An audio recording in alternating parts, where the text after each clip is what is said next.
In a rapidly changing world, technology is merging with nature to create more efficient ways of growing plants than ever before.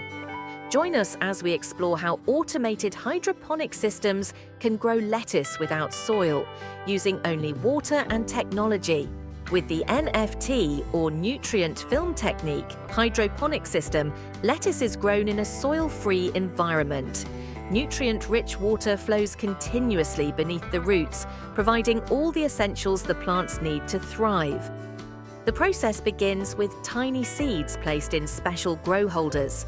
From here, the plants develop day by day, absorbing nutrients from the water and thriving. After just a few weeks, the lettuce is ready for harvest, bringing the freshest quality to consumers.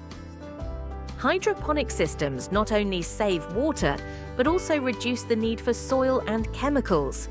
This technology protects the environment by using resources efficiently and maintaining a cleaner ecosystem.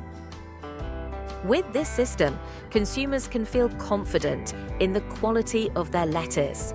These plants are not only clean, but also nutrient-rich, grown in a completely controlled environment, ensuring safety and freshness. This is where technology meets nature, bringing sustainable solutions to the future of agriculture. If you want to learn more about this technology and the latest trends in agriculture, follow us and hit subscribe.